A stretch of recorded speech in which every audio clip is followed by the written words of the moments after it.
हरिः ओम्। नाम्नां साष्टसहस्रं च ब्रूहि गार्ग्य महामते। महालक्ष्म्या महादेव्या भुक्तिमुक्त्यर्थसिद्धये। गार्ग्य उवाच सनत्कुमारमासीनं द्वादशादित्यसन्निभम् अपृच्छन् योगिनो भक्त्या योगिनामर्थसिद्धये।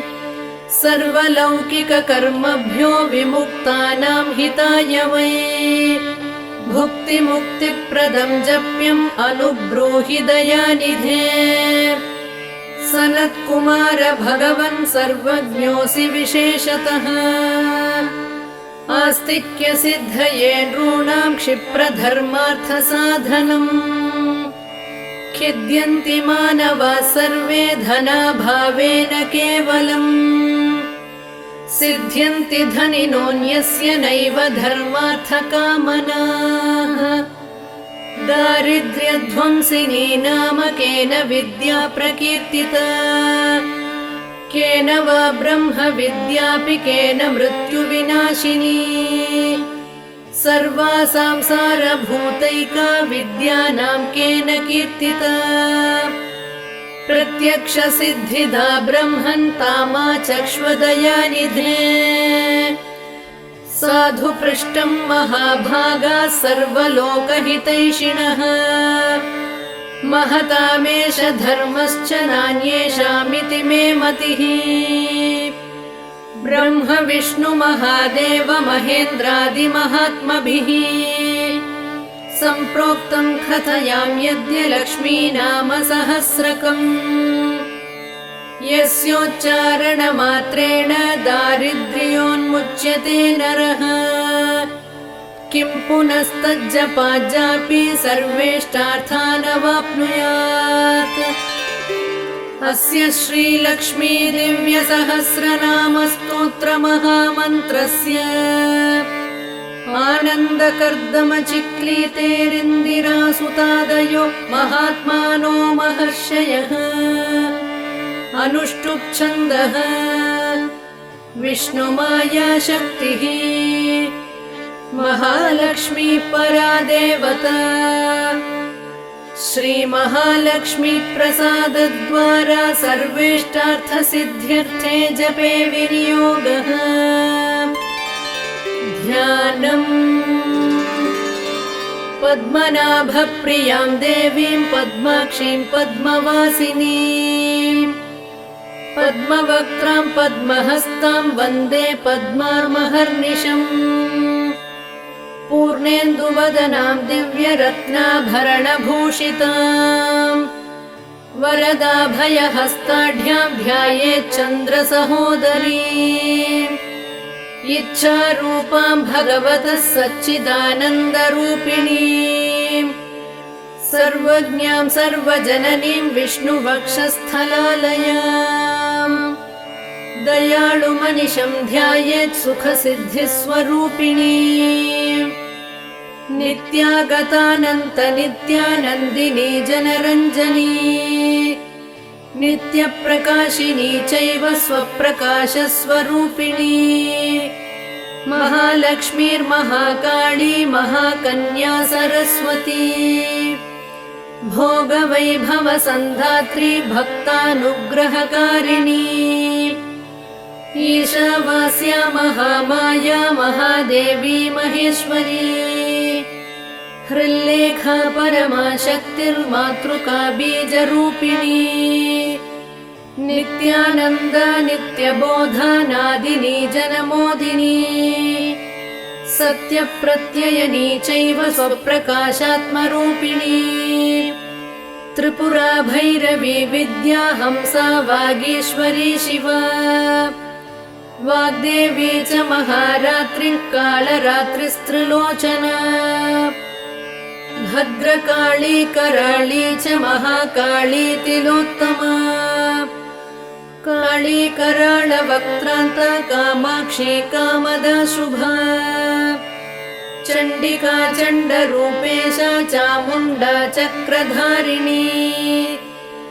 त्रैलोक्यजयिनी देवी त्रैलोक्यविजयोत्तमा सिद्धलक्ष्मी क्रियालक्ष्मी मोक्षलक्ष्मी प्रसादिनी उमा भगवती दुर्गा चान्द्री दाक्षायणी शिवा प्रत्यङ्गिराधरा वेला लोकमाता हरिप्रिया पार्वती परमादेवी ब्रह्मविद्याप्रदायिनी अरूपा बहुरूपा च विरूपा विश्वरूपिणी पञ्चभूतात्मिका वाणी पञ्चभूतात्मिका परा काली मा पञ्चिका वाग्मी हविप्रत्यधिदेवता देवमाता सुरेशाना देवगर्भाम्बिका धृतिः संख्या जातिः क्रिया शक्तिः प्रकृतिर्मोहिनी मही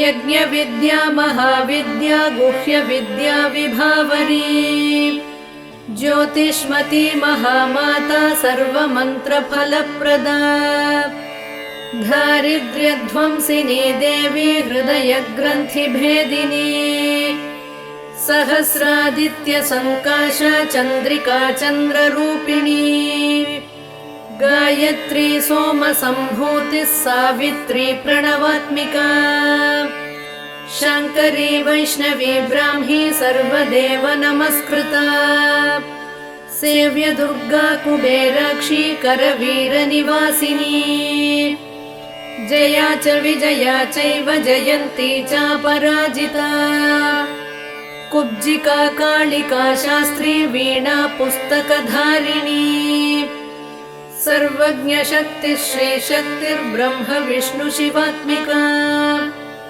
इडा पिङ्गलिका मध्या मृणाली तन्तुरूपिणी यज्ञेशानी प्रथा दीक्षा दक्षिणा सर्वमोहिनी अष्टाङ्गयोगिनी देवी निर्बीजध्यानगोचरा सर्वतीर्थस्थिता शुद्धा सर्वपर्वतवासिनी वेदशास्त्रप्रभा देवी षडङ्गादिपदक्रमा शिवा धात्री शुभानन्दा यज्ञकर्मस्वरूपिणी व्रतिनी मेनका देवी ब्रह्माणी ब्रह्मचारिणी एकाक्षरपरा तारा भवबन्धविनाशिनी विश्वम्भरा धरा धारा निराधाराधिकस्वरा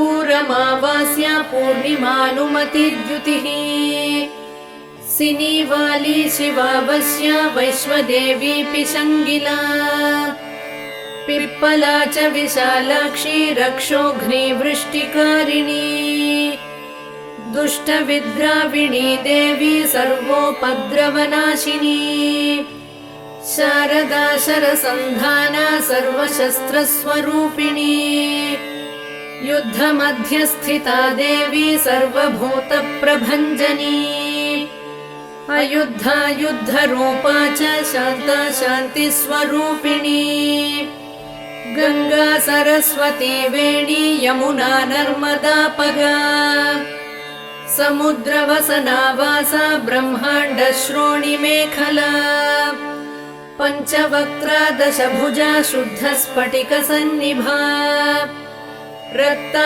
कृष्णा सिता पीता सर्ववर्णा निरीश्वरी कालिका चक्रिका देवी सत्या तु बटुका स्थिता तरुणी वारुणी नारी ज्येष्ठा देवी सुरेश्वरी विश्वम्भरा धरा कर्त्री गणार्गणविभञ्जनी सन्ध्या रात्रिर्दिवा ज्योत्स्ना कला काष्ठानिमेषिका उर्वी कात्यायनी शुभ्रा संसारार्णवतारिणी कपिला कीलिका शोका मल्लिका नवमालिका देविका नन्दिका शान्ता भञ्जिका भयभञ्जिका कौशिकी वैदिकी देवी सौरी रूपाधिकातिभा दिग्वस्त्रा नववस्त्रा च कन्यका कमलोद्भवा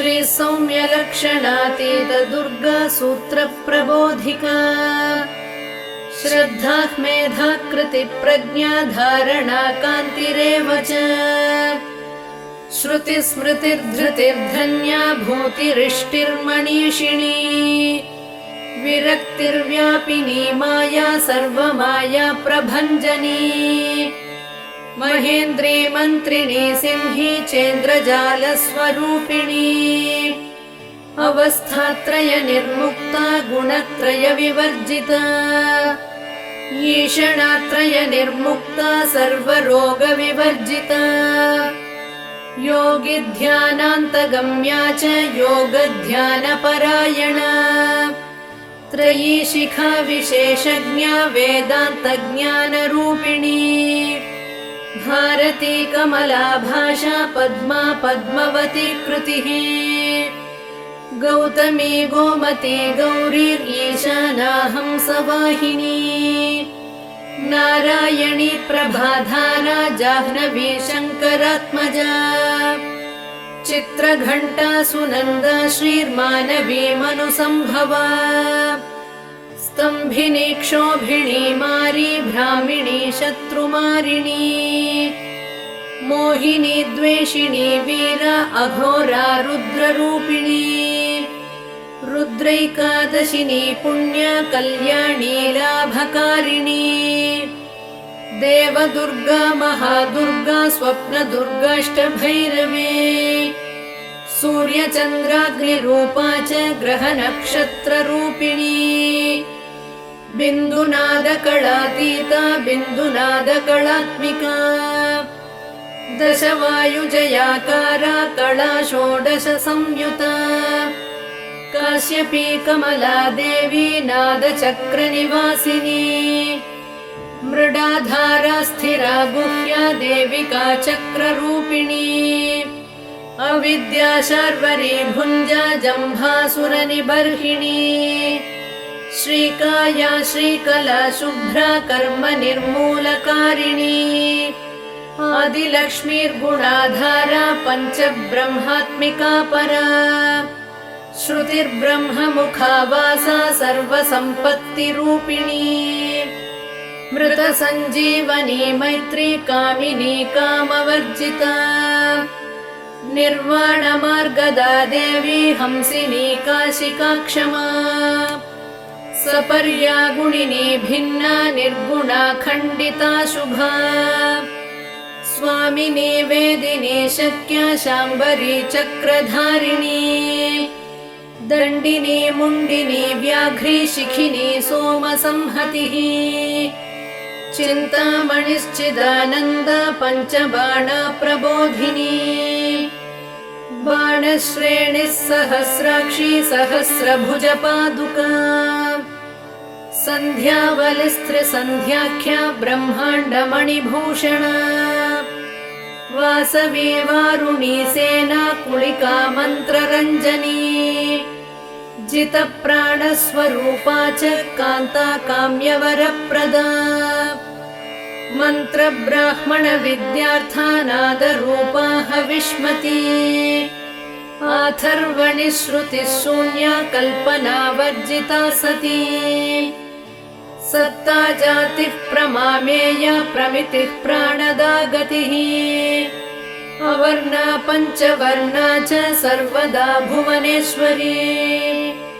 त्रैलोक्यमोहिनी विद्या सर्वभर्त्रीक्षराक्षरा हिरण्यवर्णा हरिणी सर्वोपद्रवनाशिनी कैवल्यपदवीरेखा सूर्यमण्डलसंस्थिता सोममण्डलमध्यस्था वह्निमण्डलसंस्थिता वायुमण्डलमध्यस्था व्योममण्डलसंस्थिता चक्रिका चक्रमध्यस्था चक्रमार्गप्रवर्तिनी कोकिला कुलचक्रेशा पक्षतिः पङ्क्तिपावनी सर्वसिद्धान्तमार्गस्था षड्वर्णावरवर्जिता शररुद्रहरा हन्त्री सर्वसंहारकारिणी पुरुष पूषा पौरुषी तुष्टिः सर्वतन्त्रप्रसूतिका अर्धनारीश्वरी देवी सर्वविद्याप्रदायिनी भार्गवी भूजुषी विद्या सर्वोपनिषदा स्थिता व्योमकेशाखिलप्राणा पञ्चकोशविलक्षणा पञ्चकोशात्मिका प्रत्यक् पञ्चब्रह्मात्मिका शिवा जगज्जराजनित्री च पञ्चकर्मप्रसूतिका वाग्देव्याभरणाकारा सर्वकाम्यस्थिता स्थितिः अष्टादश चतुष्षष्टिपीठिका विद्यया युता कालिकाकर्षणश्यामा यक्षिणी किन्नरेश्वरी केतकी मल्लिका शोकवाराही धरणी ध्रुवा नारसिंही महोग्रास्या भक्तानामार्तिनाशिनी अन्तर्बला स्थिरा लक्ष्मीर्जरा मरणनाशिनी श्रीरञ्जिता महामाया सोमसूर्याग्निलोचना अदितिर्देवमाता च अष्टपुत्राष्टयोगिनी अष्टप्रकृतिरष्टाष्टविभ्राजद्विकृताकृतिः दुर्भिक्षध्वंसिनी देवी सीता सत्या च रुक्मिणी ख्यातिजा भार्गवी देवी देवयोनिस्तपस्विनी शाकम्भरी महाशोणा गरुडोपरि संस्थिता सिंहगा व्याघ्रगा देवी वायुगा च महादृगा अकारादिक्षकारान्ता सर्वविद्याधिदेवता मन्त्रव्याख्यान निपुणा ज्योतिश्शास्त्रैकलोचना इडा पिङ्गलिका मध्या सुषुम्ना ग्रन्थिभेदिनी कालचक्राश्रयोपेता कालचक्रस्वरूपिणी वैशारदी मतिश्रेष्ठा वरिष्ठा सर्वदीपिका वैनायकी वरारोहा श्रोणिवेला बहिर्बलिः जम्भिनी जृम्भिणी जम्भकारिणी गणकारिका शरिणी चक्रिकानन्ता सर्वव्याधिचिकित्सकी देवकी देवसङ्काशा वारिधिः करुणाकरा शर्वरी सर्वसम्पन्ना सर्वपापप्रभञ्जनी एकमात्रा द्विमात्रा च त्रिमात्रा च तथा परा अर्धमात्रा परा सूक्ष्मा सूक्ष्मार्थार्थपरा परा एकवीरा विशेषाख्या षष्ठी देवी मनस्विनी नैष्कर्म्या निष्कला लोका ज्ञानकर्माधिका गुणा सबन्ध्वानन्दसन्दोहा व्योमाकारा निरूपिता गद्यपद्यात्मिका वाणी सर्वालङ्कारसंयुता साधुबन्धपदन्यासा सर्वौको घटिका बलिः षट्कर्मा कर्कशाकारा सर्वकर्म विवर्जिता आदित्यवर्णा चापर्णा कामिनी वररूपिणी ब्रह्माणी ब्रह्मसन्ताना वेदवागीश्वरी शिवा पुराणन्यायमीमांसा धर्मशास्त्रागमश्रुता सद्यो वेदवती सर्वा हंसी विद्याधिदेवता विश्वेश्वरी जगद्धात्री विश्वनिर्माणकारिणी वैदिकी वेदरूपा च कालिका कालरूपिणी नारायणी महादेवी सर्वतत्त्वप्रवर्तिनी हिरण्यवर्णरूपा च हिरण्यपदसंभवा कैवल्यपदवी पुण्या कैवल्यज्ञानलक्षिता ब्रह्मसम्पत्तिरूपा च ब्रह्मसम्पत्तिकारिणी वारुणी वारुणाराध्या सर्वकर्मप्रवर्तिनी एकाक्षरपरा युक्ता सर्वदारिद्र्यभञ्जिनी पाशाङ्कुशान्विता दिव्या वीणा व्याख्याक्षसूत्रभृत् एकमूर्तिस्त्रयी मूर्तिर्मधुकैटभभञ्जिनी साङ्ख्या साङ्ख्यवती ज्वाला ज्वलन्ती कामरूपिणी जाग्रती सर्वसम्पत्तिः सुषुप्ता स्वेष्टदायिनी कपालिनी महादंष्ट्रा भ्रुकुटी कुटिलानना सर्वावासा सुवासा च बृहत्यष्टिश्च शक्वरी छन्दो गणप्रतिष्ठा च कल्माशी करुणात्मिका चक्षुष्मती महाघोषा खड्गचर्मधरा शनिः शिल्पवैचित्र्यविद्योता सर्वतो भद्रवासिनी अचिन्त्यलक्षणाकारा सूत्रभाष्यनिबन्धना सर्ववेदार्थसम्पत्तिः सर्वशास्त्रार्थमातृका अकारादिक्षकारान्त सर्ववर्णकृतस्थला सर्वलक्ष्मीः सदानन्दा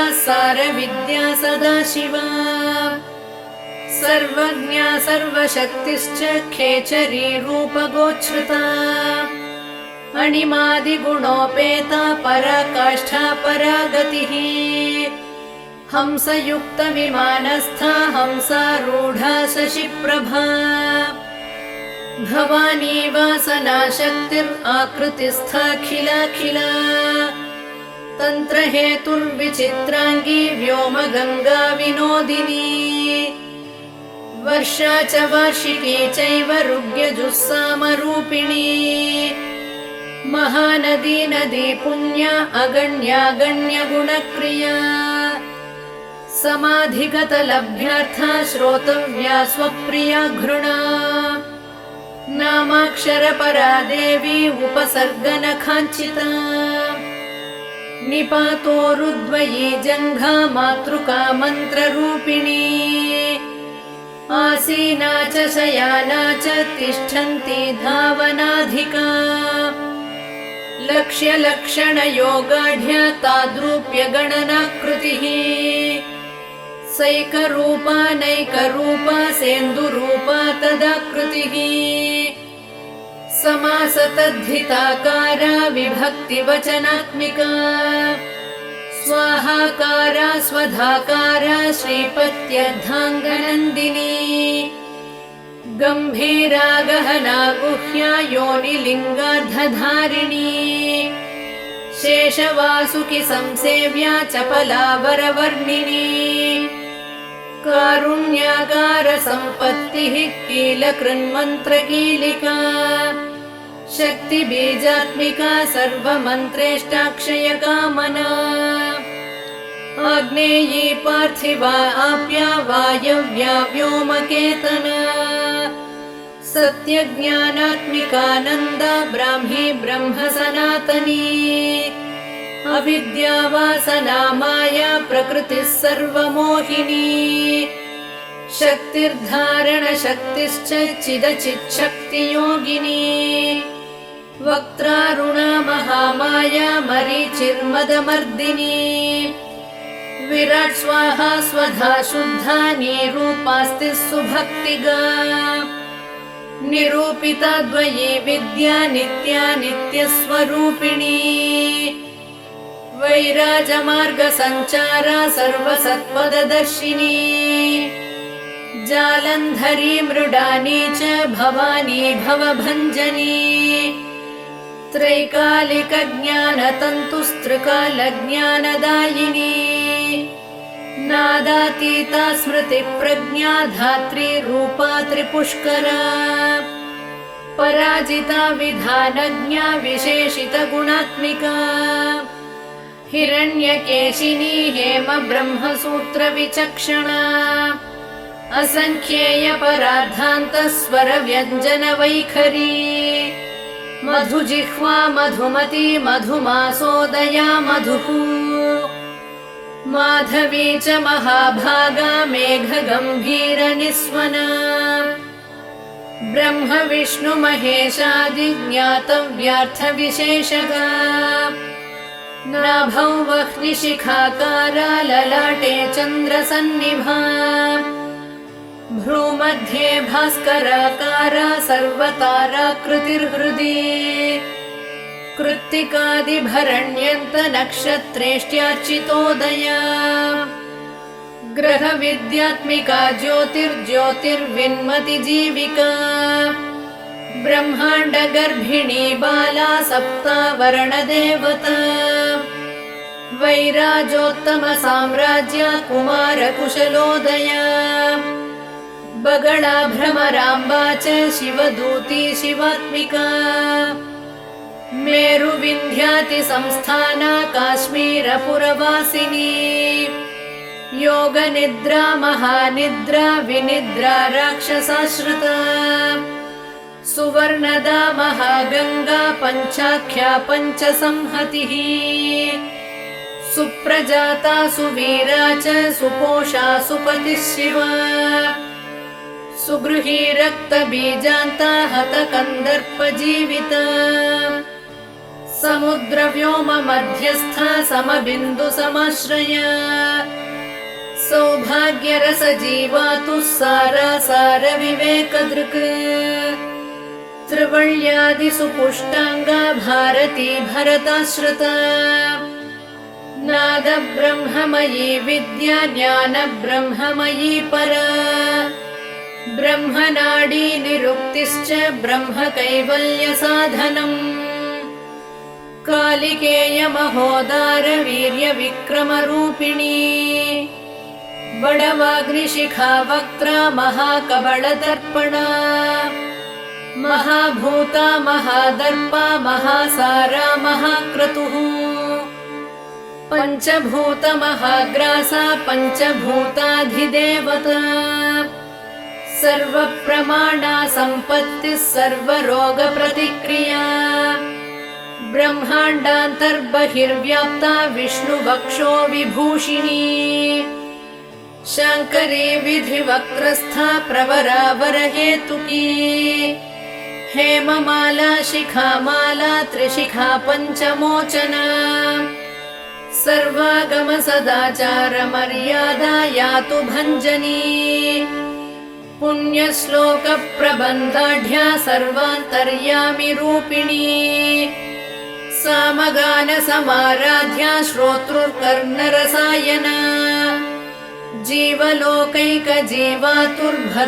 जीवलोकैकजीवातुर्भद्रोदारविलोकना तटित्कोटिलसत्कान्तिस्तरुणी हरिसुन्दरी मीननेत्रा च सेन्द्राक्षी विशालाक्षी सुमङ्गला सर्वमङ्गलसम्पन्ना साक्षान्मङ्गलदेवता देहहृद्दीपिका दीप्तिर्जिह्वा पापप्रणाशिनी अर्धचन्द्रोल्लसद्दंष्ट्रा यज्ञवाटी विलासिनी महादुर्गा महोत्साहा महादेववलोदया डाकिनीड्या शाकिनीड्या साकिनीड्या समस्तजुट निरङ्कुशा नाकिवन्द्या षडाधाराधिदेवता भुवनज्ञानिनि श्रेणी भुवनाकारवल्लरी शाश्वती शाश्वताकारा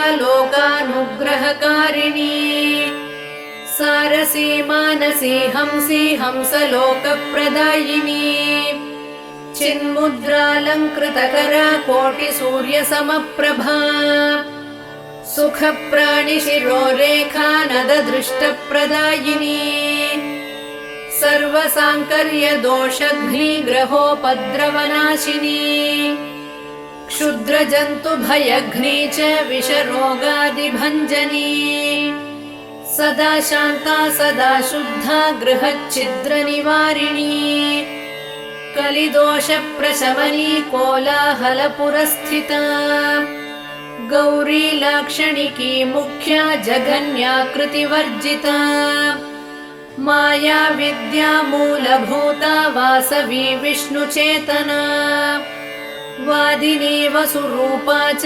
वसुरत्नपरिच्छदा छान्दसी चन्द्रहृदया मन्त्रस्वच्छन्द भैरवी वनमाला वैजयन्ती पञ्चदिव्यायुधात्मिका पीताम्बरमयी चञ्चत्कौस्तुभा हरिकामिनी नित्या तथ्या रमा रामा रमणी मृत्युभञ्जनी ज्येष्ठा काष्ठा धनिष्ठान्ता शराङ्गी निर्गुणप्रिया मैत्रेया मित्रविन्दा च शेष्यशेषकलाशया वाराणसी वासलभ्या च आर्यावर्तजनस्तुता जगदुत्पत्तिसंस्थानसंहारत्रयकारणम् त्वमम्ब विष्णु सर्वस्वं नमस्तेऽस्तु महेश्वरी नमस्ते सर्वलोकानां जनन्यै पुण्यमूर्तये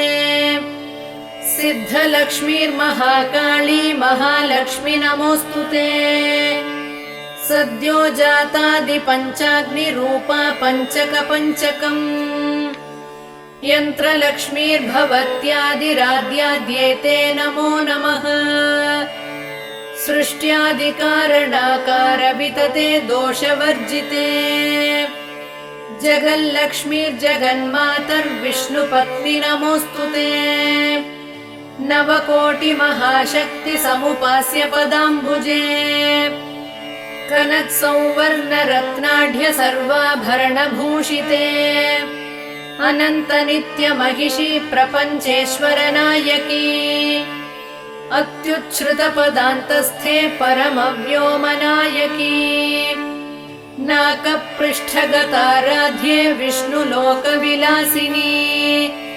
वैकुण्ठराजमहिषी श्रीरङ्गनगराश्रिते रङ्गनायकी भूपुत्री कृष्णे वरदवल्लभे कोटिब्रह्मादिसंसेव्ये कोटिरुद्रादिकीर्तिते मातुलुङ्गमयं खेटं सौवर्णचषकं तथा पद्मद्वयं पूर्णकुम्भं कीरं च वरदाभये पाशमङ्कुशकं शङ्खं चक्रं शूलं कृपाणिकाम् धनुर्बाणौ चाक्षमालां चिन्मुद्रामपि बिभ्रति अष्टादशभुजे लक्ष्मी महाष्टादशपीठगे भूमिनीलादिसंसेव्ये स्वामि चित्तानुवर्तिनी पद्मे पद्मालये पद्मी पूर्णकुम्भाभिषेचिते इन्दिरेन्दिन्दिराभाक्षी क्षीरसागरकन्यके भार्गवित्वं स्वतन्त्रेच्छा वशीकृतजगत्पतिः मङ्गलं मङ्गलानां त्वं देवतानां च देवता त्वमुत्तमोत्तमानां च त्वं श्रेयः परमामृतम् धनधान्याभिवृद्धिश्च सार्वभौमसुखोच्छ्रया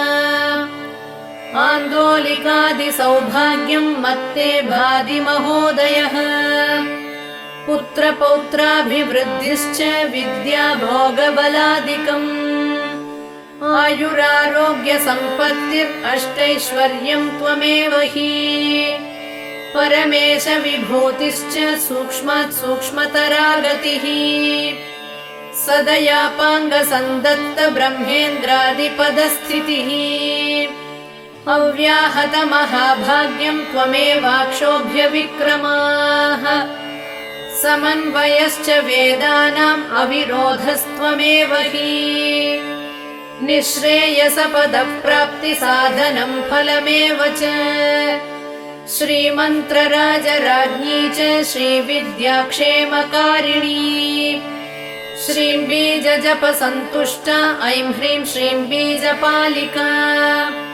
प्रपत्तिमार्गसुलभा विष्णुप्रथमकिङ्करी क्लीङ्कारार्थसवित्री च सौमङ्गल्याधिदेवता श्रीषोडशाक्षरी विद्या श्रीयन्त्रपुरवासिनी सर्वमङ्गलमाङ्गल्ये शिवे सर्वार्थसाधिके शरण्ये त्र्यम्बके गौरी नारायणि नमोऽस्तु ते पुनः पुनर्नमस्तेऽस्तु साष्टाङ्गमयुतं पुनः सनत्कुमार उवाच एवं स्तुता महालक्ष्मीर्ब्रह्मरुद्रादिभिः सुरैः नमद्भिरार्तैर्दीनैश्च निःस्वत्वैर्भोगवर्जितैः ज्येष्ठाजुष्टैश्च निःश्रीकैः संसारास्वपरायणैः विष्णुपत्नी ददौ तेषां दर्शनं दृष्टितर्पणम् शरत्पूर्णेन्दुकोट्याभधवलापाङ्गवीक्षणैः सर्वान् सत्त्वसमाविष्टान् चक्रे हृष्टावरं ददौ। महालक्ष्मीरुवाच नाम्नां साष्टसहस्रं मे प्रमादाद्वापि यः सकृत् कीर्तयेत् तत्कुले सत्यं वसाम्या चन्द्रतारकम् किं पुनर्नियमात् जप्तुर्मदेकशरणस्य च मातृवत्सानुकम्पाहं पोषकी स्यामहर्निशम् मन्नामस्तव तां लोके दुर्लभं नास्ति चिन्तितम् मत्प्रसादेन सर्वेऽपि स्वस्वेष्टार्थमवाप्स्यथ लुप्तवैष्णवधर्मस्य मद्व्रतेष्ववकीर्णिनः भक्तिप्रपत्तिहीनस्य वन्द्यो नाम्नां स्तवोऽपि मे तस्मादवश्यं तैर्दोषैर्विहीनः पापवर्जितः जपेत् साष्टसहस्रं मे नाम्नां प्रत्यहमादरात् साक्षादलक्ष्मीपुत्रोऽपि दुर्भाग्योऽप्यलसोऽपि वा अप्रयत्नापि मूढापि विकलः पतितोऽपि च अवश्यं प्राप्नुयाद्भाग्यं मत्प्रसादेन केवलम् स्पृहेयमचिराद्देव वरदानाय जापिनः ददामि सर्वमिष्टार्थं लक्ष्मीति स्मरतां ध्रुवम् सनत्कुमार उवाच इत्युक्त्वान्तर्दधे लक्ष्मीर्वैष्णवी भगवत्कला इष्टापूर्तं च सुकृतं भागधेयं च चिन्तितम् स्वं स्वं स्थानं च भोगं च विजयं लेभिरे सुराः तदेतत् प्रवदां यद्य लक्ष्मी नाम सहस्रकम् योगिनः पठत क्षिप्रं चिन्तितार्थानवाप्स्यथ गार्ग्य उवाच सनत्कुमारो योगीन्द्र इत्युक्त्वा सदयानिधिः अनुगृह्य ययौ क्षिप्रं तांश्च 12 योगिनः तस्मादेतद्रहस्यं च गोप्यं जप्यं प्रयत्नतः अष्टम्यां च चतुर्दश्यां नवम्यां भृगुवासरे पौर्णमास्याममायां च पर्वकाले विशेषतः